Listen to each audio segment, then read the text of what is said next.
Hey y'all, what's up? It's your boy Evan. Welcome to the Cartoon Block. Today I'm going to show you my process for sketching Hulk. So, you like my Hulk impersonation? Yeah, I know. Let's go ahead and get started. So starting out, I like to go ahead and begin with loosely sketching an oval shape almost for his head and putting in his horizontal eye line, a vertical center line so I can make sure I keep his eyes and his nose properly, on both sides of his face. Putting in a rough squared off jaw and chin line because he kind of has that heroic type of look, or silhouette rather. And then making sure that his ears and his eyes rest on the same horizontal guideline. And kind of just roughly, loosely putting in his eyebrows here. It's a very loose process. This is how I normally start off most of my sketches. I don't just start drawing with a hard line like I know some aspiring artists tend to do. I like to go ahead and just put in his, just be very loose and very sketchy. There are no hard, fast rules that say that you have to go ahead and start drawing the perfect line down on your paper. Now I do know of an artist who does that. He'll draw with not a straight line, but a permanent line on his page. He'll draw very slowly, and then if he doesn't like it, he'll erase. He'll draw, erase until he's drawn enough of the drawing to where you can tell what it looks like. I've never seen, an artist do that before. He was the first and only I've seen do that. But whatever floats your boat, okay? Whatever style, whatever you like to use, go ahead and stick with that. Now, drawing Hulk's mouth, a lot of people tend to have a hard time drawing the mouth. I highly recommend you look at your own mouth. People nowadays take a lot of selfies. You can take a lot of selfies of yourself, or of your friends. Take pictures of friends, have them open up their mouth. Hopefully they brush their teeth. But yeah, go ahead and just take selfies and pictures of people. Use your family and friends as models. You don't have to make up a lot of stuff on your own. Go ahead and use real life. And that's what it's here for. God gave us this life. Let's go ahead and use this life, okay? We don't have to make anything up. Just use what he's already created.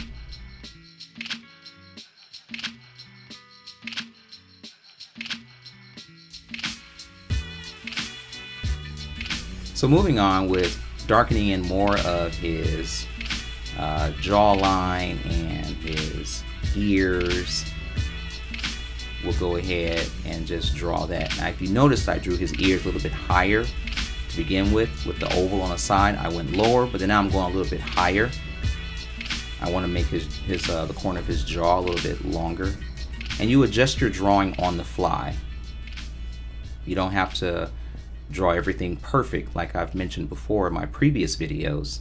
You can just draw it on the fly. And if you're not quite sure how your nose looks in an upshot, take a selfie of your own nose and flare up your nostrils. You are your own best model. Some of you may have seen like documentaries or pictures of like a lot of classic Warner Brothers and Disney animators. When they're sitting at their desk, they have a mirror there. No, it's not to adjust their hair. So it's there so they can get a reference for expressions. How does a character look? Happy, sad, angry, frustrated, crying. And you want to go ahead and have that, use yourself as reference. When you're angry, are your eyebrows furrowed? How furrowed are they? The eyes wide? Are they squinted? And for the teeth down here, as I mentioned earlier, for the reference, you have a lot of detail already in front of you. Take a picture of your own mouth. As the teeth are curved around the mouth, curved away from us, going to the other side of the face, you want to make sure you draw them in their proper perspective. And it does take time. You can't draw this overnight if you've never drawn it before. But trust me, the more you do it, the better you will get at it. So don't try to, don't put yourself down or beat yourself up if you don't get it right the first time. The teeth can be kind of tricky because your teeth are flat in the front, but as you gradually go back to where your canines are on the corners of your mouth, and then your molars on the side and back of your mouth. So the teeth are all different. So you want to go ahead and just make sure you have good reference for figuring out their proper perspective and how they recede away from us in the distance. Now I'm going to go ahead and connect the other side of his mouth. Bring this down here and darken it in and kind of connect his lower lip. And notice for my style, I'm kind of drawing just these very distinct corners and edges around his mouth. This is not how a real mouth would look. So I am applying some kind of slight, my own style or cartooniness to the drawing, which you can do as well. You don't have to draw Hulk like he is in the Avengers live action film, or even how previous artists have drawn him in comic books. Let it be your own style. You can have curved, rounded off corners, or just sharp, straight corners and edges on your drawing. And here I'm just playing with certain hairstyles that I'm kind of figuring out, seeing what works best on him. If I want his hair to be kind of just flowing wildly, give him a lot of hair or a little bit of hair. Do I want him to have thinner kind of hair or thick full body hair like Thor? No one has Thor's hair. Not even women. So, and then now I'm focusing on his eyes. I don't think I'll be drawing his pupils in this sketch because Hulk for some reason looks more menacing and more threatening when you just see, the whites of his eyes. That's it, when it's all filled in with white.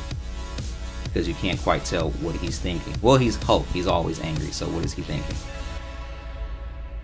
And make sure you draw the eye that's furthest away from us, here being his right eye, smaller. You don't want to draw these eyes equal size. You want to make sure you draw everything that's further away from us smaller, and that gives the illusion of 3 dimensions. Keep in mind we're drawing on a flat surface, that's paper, it's just 2D. But if you want to draw something that has proper foreshortening and perspective and receding away from us in the distance, we have to show that illusion by drawing it smaller. So I want to go up here and focus on more of his hair and kind of see where I want his hairline to be. And you can just find some reference online for men's hair. I want to first get his skull down here and then kind of get his hair flowing. Gotta be careful not to make it too flowing. But his hair is really like even all over. But if we, just for the sake of aesthetically, interesting, we can make it a little bit longer on the top, just to kind of give the illusion that he is in motion. Either he's like coming down on his way down from a high jump and he's about to make some like super big, smash landing, and you want to give that illusion of motion. And it's your job as the artist to convey that, and you convey that motion and that fluidness by making the hair swoosh back and drawing things blowing in the wind. We have to make it more exciting. And here I'm correcting the size of his nostrils. I think I made them kind of like too wide or too tall, so they didn't look quite right, and I want to kind of adjust them. So it's about coming together. I think it looks pretty good.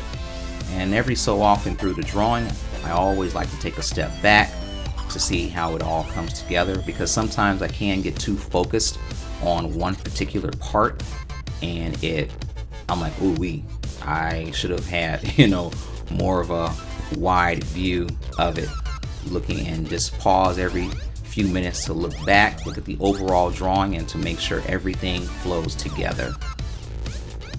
And since for the most part it is, we can kind of continue on with the teeth. So I think that's about it for this video. Stay tuned for part 2. Click here for shading and highlights. Thanks for watching. And if you're still having a hard time coming up with your own superhero body, then click the link below in the description and get my free superhero mini course. Get started right now. Don't wait.